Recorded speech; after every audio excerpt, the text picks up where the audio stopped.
Imagine for a moment the weight of the sky. Not the air we breathe, but the pressure of existence itself. Now take that feeling and multiply it by 1,000.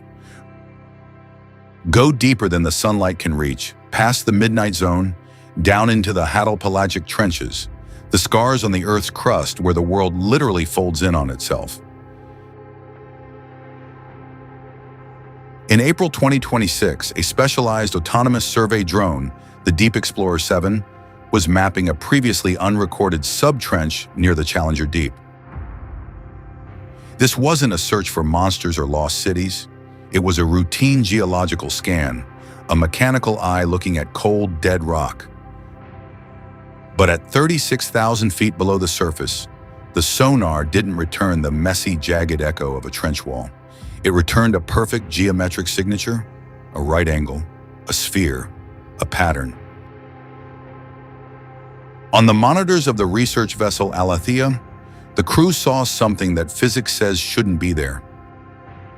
In an environment where the pressure is 8 tons per square inch, enough to crush a titanium hull like a soda can, sat an object that appeared entirely untouched by the crushing weight of time or water. We like to think we are the first. We've built our entire identity as a species on the idea that we are the peak of Earth's mountain.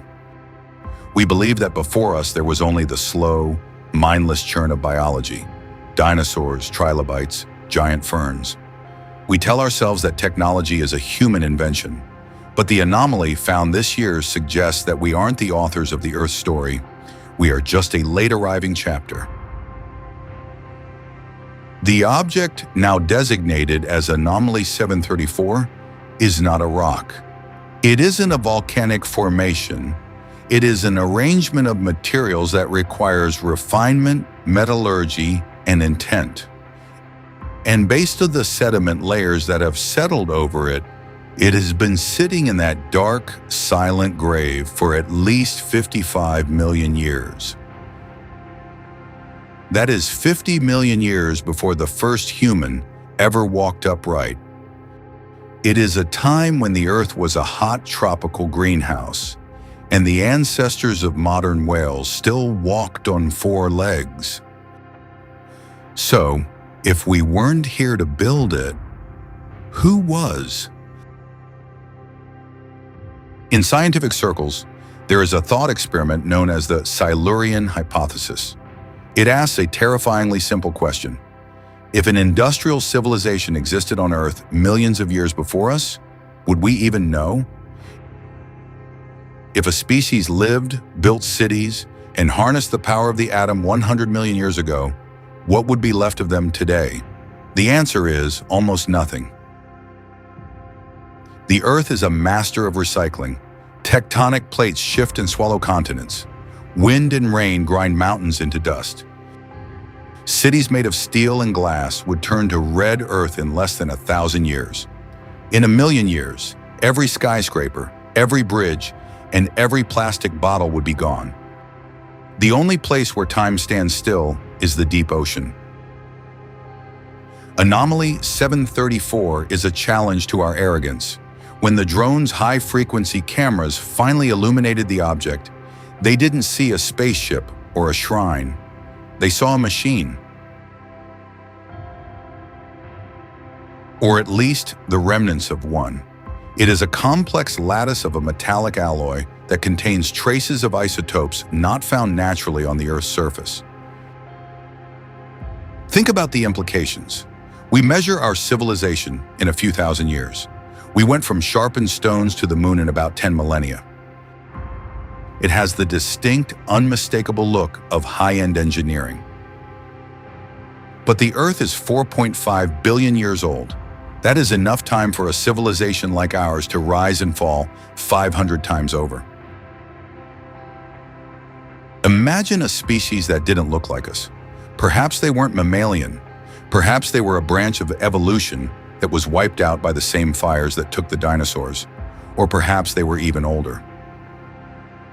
We call them the pre-humans, but they might have seen themselves as the rightful owners of this planet, just as we do now. They had their own songs, their own wars, their own discoveries. And all that remains of their entire world, their entire history, is a single mysterious part at the bottom of the Pacific. Why is the Pacific anomaly so groundbreaking? Because it speaks a language we understand: mathematics. When researchers analyzed the dimensions of the anomaly, they found that the ratios of its structure are tied to the universal constants: the speed of light, the golden ratio, and the movement of the stars as they appeared 50 million years ago. This wasn't a random object that fell from the sky. It was built for Earth. It was designed to function in this gravity, in this atmosphere. There is a specific hum recorded near the site, a low-frequency vibration that shouldn't exist in a static object. Some theorists suggest it is a black box of sorts, a time capsule designed not to be found by us, but simply to survive the inevitable destruction of the surface world. If you look at the history of life on Earth, it isn't a straight line. It's a series of pulse points. Life booms, it reaches a peak, and then extinction. We have always assumed that intelligence only happened once, at the very end of the line. But why?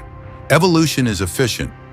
If the conditions for intelligence existed in the Eocene or the Cretaceous, why wouldn't life take that path? Maybe it did, and maybe, like us, they became too clever for their own good. Maybe they realized that the surface of the Earth is a dangerous place. It's vulnerable to asteroids, solar flares, and climate shifts. If you wanted to leave a permanent mark, a legacy that could survive the heat death of a civilization, you wouldn't build a monument on a mountain. You would sink it into the abyss. You would put it where the pressure protects it, where the light can't degrade it, and where the new residents of the planet won't find it until they are technologically ready to look.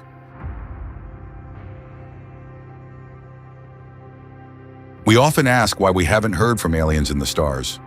We look up at the great silence of the universe and wonder if we are alone, but perhaps we should be looking down. The Pacific anomaly forces us to confront the idea of terrestrial aliens, not visitors from another galaxy, but a shadow biosphere that shared this planet with us eons ago. If the anomaly is indeed a piece of pre-human technology, it changes the way we look at every archaeological site on Earth. We found OOPArts, out-of-place artifacts, before, the Antikythera mechanism, the London hammer, the Baghdad battery. Usually these are dismissed as hoaxes or misunderstandings of ancient human ingenuity. But Anomaly 734 is different. No human, no matter how clever, was diving to 36,000 feet 50 million years ago. This discovery suggests that Earth has a memory that we aren't allowed to access. We are like children who moved into a house and found a locked door in the basement. We assumed we were the first owners, but the items in that basement tell a story of people who lived here long before our grandparents were born. What was their technology based on? If they didn't use fire and fossil fuels, would we even recognize their factories? If they used biological engineering or crystalline structures, their cities might look like coral reefs or mountain ranges to our untrained eyes. We are looking for steel and concrete because that's what we use. But a species that lived for 1 million years might have moved past such primitive materials. The anomaly is metallic, yes, but it's a metal that heals itself. Scratches made by the drone's sampling arm disappeared within hours. It is living tech. As we stand here in 2026, looking at the data streaming from the Mariana Trench, we have to ask, what happens next? The discovery of the anomaly hasn't just shaken the world of science, it has shaken the world of philosophy. If we aren't the first, then we aren't special in the way we thought. We are just another iteration, another experiment by a planet that has plenty of time to try again if we fail. There is a haunting beauty in the idea of the pre-humans. It means that intelligence is a recurring theme of the Earth. It means that even if we vanish, Even if our cities crumble and our names are forgotten, the spark of knowing and building will likely happen again and again. But there is also a warning.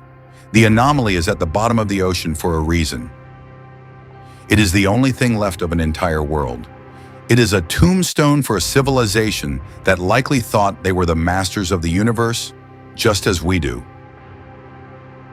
They had their geniuses, their lovers, their dreamers. They had a 2026 of their own. And now they are a sonar shadow in the dark. When you look at the ocean tonight, don't just see water. See a time capsule. See a graveyard of civilizations that we are only just beginning to understand. The anomaly is calling to us, not with words but with its mere existence. It's telling us that the Earth is much older, much stranger, and much more crowded than we ever dared to imagine. We are not the kings of this world. We are just the current tenants. And somewhere deep beneath the waves, the previous owners are still waiting to be remembered.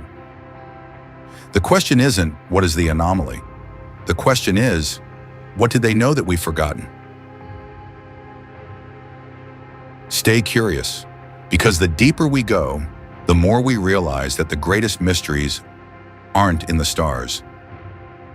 They are right beneath our feet.